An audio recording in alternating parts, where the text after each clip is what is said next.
తూర్పుగోదావరి జిల్లా రాజమహేంద్రవరంలో తీవ్ర విషాదాన్ని నింపినటువంటి కల్తీపాల సంఘటన వ్యవహారంలో పరిస్థితి నేటికి కూడా చాలా విషమంగా ఉన్న పరిస్థితి కనిపిస్తుంది. మొత్తం 15 మంది వరకు ఆచి చికెన్ మసాలా రాజమహేంద్రవరంలోని కిమ్స్ ఆసుపత్రితో పాటు రెయిన్బో ఆసుపత్రిలో 3 చిన్నారులు వివిధ ఆసుపత్రుల్లో కూడా చికిత్స పొందుతున్నారు. మొత్తం 15 మంది చికిత్స పొందుతుండగా వారు యనమండుగురి పరిస్థితి ఈ రోజు మట్టికి అయితే చాలా విషమంగా ఉందని కూడా వైద్యాధికారులు చెప్పిన పరిస్థితి అయితే ఉంది. దీంతో రాష్ట్ర మంత్రి నిమ్మల రామానాయుడుతో పాటు స్థానిక రూరల్ ఎమ్మెల్యే గోరంట్ల బుచ్చయ్య చౌదరి ఈరోజు పరామర్శించారు. వారి ఆరోగ్య పరిస్థితిని అయితే వైద్యులను అడిగి తెలుసుకుని వారికి అత్యవసర చికిత్స నిమిత్తం ఎటువంటి ఎక్విప్మెంట్ అయినా ఎటువంటి నిపుణులనైనా రప్పించాలని కూడా వైద్యాధికారులకు అయితే సూచించిన పరిస్థితి అయితే ఉంది.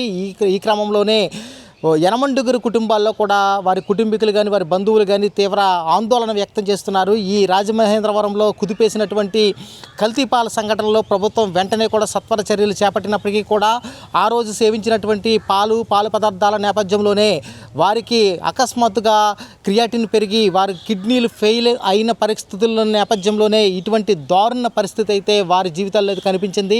ఇప్పటికీ కూడా చిన్నారులు అంటే 2 ఏళ్ళు కూడా నిండని పసిప్రాయంలో 3 చిన్నారులు రెయిన్బో ఆసుపత్రిలో చికిత్స పొందుతుండడంతో వారి కుటుంబీకులు వారి కన్నవారు విషయంలో కూడా తీవ్ర ఆవేదన అయితే వ్యక్తం అవుతుంది. ఇదిలా ఉంటే ఇప్పటికే కూడా రాజమహేంద్రవరంలోని చౌడేశ్వరి నగర్, స్వరూప నగర్లో ఇప్పటికే కూడా మెడికల్ క్యాంపులు అయితే కొనసాగుతూ ఉన్నాయి. ఈ ప్రాంతంలో దాదాపు 315 మంది వరకు బ్లడ్ శాంపిల్స్ అయితే వైద్యాధికారులు అయితే సేకరించారు. వారిలో 2కు మాత్రమే ఈ క్రియాటిన్ ఎక్కువగా ఉన్న లక్షణాలు అయితే కనిపించాయని కూడా వైద్యాధికారులు ధృవీకరించారు. వెంటనే వారిని హుటాహుటిన రాజమహేంద్రవరంలోని కిమ్స్ ఆసుపత్రికి అయితే వెంటనే తరలించిన పరిస్థితి ఉంది. ఇప్పుడు ప్రస్తుతం వారిలో మొత్తం 15 మంది వరకు చికిత్స పొందుతుండగా 8 అత్యవసర విభాగంలో చికిత్స అందిస్తున్నారు. వీరి పరిస్థితి అయితే విషమంగా ఉందని కూడా వైద్యాధికారులు ఇప్పటికే చెప్పారు. వారికి ఇప్పటికే కూడా కిడ్నీ ఫంక్షనింగ్ కూడా తీవ్ర వైఫల్యం చెందిన పరిస్థితి అయితే ఉందని చెబుతున్నారు. నిండా 2 ఏళ్ళు కూడా నిండని బాలుడు, అదేవిధంగా 6 నెలల పసిపాప, 1.5 ఏళ్ల బాబు కూడా ఇక్కడ రెయిన్బో ఆసుపత్రిలో ప్రస్తుతం అయితే అత్యవసర విభాగంలోనే చికిత్స పొందుతున్నారు. అయితే ప్రభుత్వం కూడా ఇటువంటి కార్యకలాపాలకు పాల్పడిన దోషులను ఎట్టి పరిస్థితుల్లోనూ వదిలేది లేదని కూడా ఇప్పటికే అసెంబ్లీ సాక్షిగా రాష్ట్ర ముఖ్యమంత్రి నారా చంద్రబాబు నాయుడు హెచ్చరించారు. మరోపక్క ఈరోజు పర్యటనలో ఉన్నటువంటి మంత్రి నిమ్మల రామానాయుడు కూడా ఇదే అంశాన్ని కూడా మరీ వ్యక్తీకరించి కూడా అదే విషయాన్ని కూడా చెప్పారు. ఇప్పటికే కూడా ఈ కేసులో ప్రధాన నిందితుడైనటువంటి పాల వ్యాపారి గణేష్ను కూడా అడ్డాల గణేష్ అనే వ్యక్తిని కూడా ఇప్పటికే అరెస్ట్ చేశాము. అతను రాజమండ్రి సెంట్రల్ జైల్లో ఉన్నాడని కూడా వెల్లడించారు. అదేవిధంగా ఇంకా రాష్ట్రంలో ఎక్కడైనా ఈ పాలు పదార్థాల విషయంలో ఎటువంటి కల్తీ సంఘటనలైనా కూడా పునరావృతమైనా కూడా సహించేది లేదని కూడా మంత్రి నిమ్మల రామానాయుడు కూడా హెచ్చరించారు. అంటే దీనికి సంబంధించిన కిడ్నీ ఫంక్షనింగ్ ఫెయిల్ అవుతుండడంతో హైదరాబాద్ నుంచి కూడా నిపుణుల బృందాన్ని రప్పించామని చెప్పారు. అదేవిధంగా ఎప్పటికప్పుడే కూడా వైద్యుల అంటే ప్రత్యేక నిపుణుల బృందం పర్యవేక్షణలో ఈ 15 మందిని కూడా ఎప్పటికప్పుడు అబ్జర్వేషన్లో ఉంచారు. అదేవిధంగా 8 పరిస్థితి అయితే కొంత విషమంగా ఉండడం వాస్తవమే, కానీ వైద్యులు చేయాల్సిన పరిస్థితి అంటే వైద్య సేవలన్నీ కూడా వారి ప్రయత్నం అయితే వారు చేస్తున్నారని కూడా చెప్తున్నారు. అవసరమైతే ఇప్పటికే కూడా కొత్త సాంకేతికతో కూడుకున్నటువంటి ఎక్విప్మెంట్ని అయితే ముంబై నుంచి, అదేవిధంగా దానికి సంబంధించిన మందులను కూడా ముంబై నుంచి రప్పించాము. అదేవిధంగా హైదరాబాద్ నుంచి కొంత ఎక్విప్మెంట్ రప్పించామని కూడా వైద్యాధికారులు వెల్లడించారు. అవసరమైతే ప్రభుత్వం ఎంత స్థాయికైనా వెళ్ళి వారిని కాపాడాలని ఆదేశించిన నేపథ్యంలో వారిని ఏదో విధంగా బ్రతికించేందుకే ప్రయత్నాలు అయితే చేస్తున్నామని కూడా వైద్యాధికారులు వెల్లడించారు. ఇంకో పక్క రాజమహేంద్రవరంలో పాల వ్యాపారుల దగ్గర పాలు తీసుకుందామంటే భయపడే పరిస్థితి అయితే నెలకొంది. ఈ సంఘటనతో ఒక్కసారిగా రాజమహేంద్రవరం పట్టణం అంతా ఉలిక్కు పడిన నేపథ్యంలో ఎవ్వరూ కూడా ఉదయాన్నే గ్రామీణ ప్రాంతాల నుంచి పాల వ్యాపారులు ఎవరు వచ్చినా కూడా ఎవరి దగ్గర కూడా పాలు కొనుక్కోలేని పరిస్థితి అయితే ఉంది. అంటే పాల వ్యాపారులందరూ కూడా ఇలా కల్తీ చేస్తారని కాదు, కానీ మొత్తం మీద ఈ పాల సంఘటన అంటే కల్తీ పాల సంఘటన అయితే రాజమహేంద్రవరాన్నే కాకుండా మొత్తం ఉమ్మడి తూర్పుగోదావరి జిల్లా ప్రాంతాన్ని అంతటి కూడా ఒక కుదిపిన పరిస్థితి అయితే ఉంది.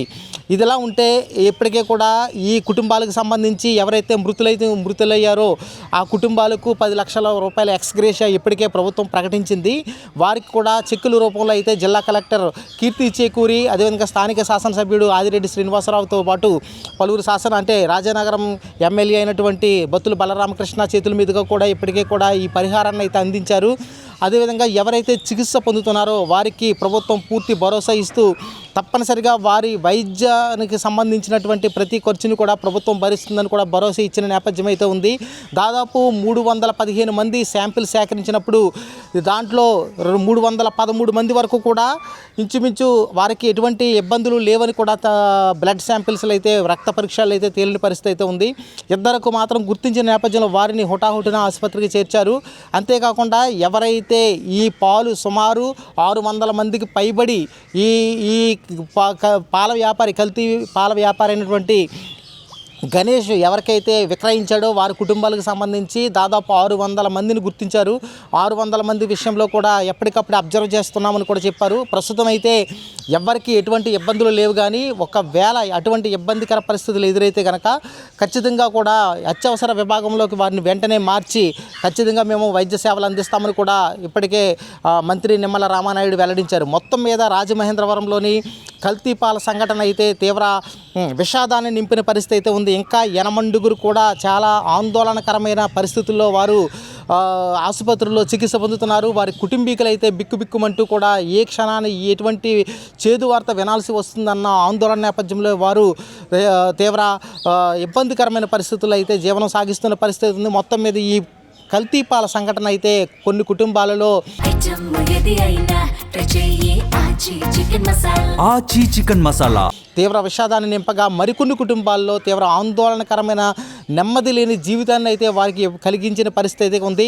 ఇది పరిస్థితి. ప్రస్తుతం 8 మాత్రం అత్యవసర విభాగాలలో చికిత్స పొందుతుండగా వారిని ఎప్పటికప్పుడే అబ్జర్వేషన్లో ఉంచి వారి కోసం ప్రత్యేకంగా రప్పించబడినటువంటి హైదరాబాదు తదితర ప్రాంతాల నుంచి ప్రత్యేకంగా రప్పించినటువంటి వైద్య నిపుణుల పర్యవేక్షణలు అయితే వారికి చికిత్స కొనసాగుతుందని కూడా ప్రభుత్వ వైద్యాధికారులు వెల్లడించారు. ఇది ప్రస్తుత పరిస్థితి. ఏబీపీ దేశం నుంచి సుధీర్.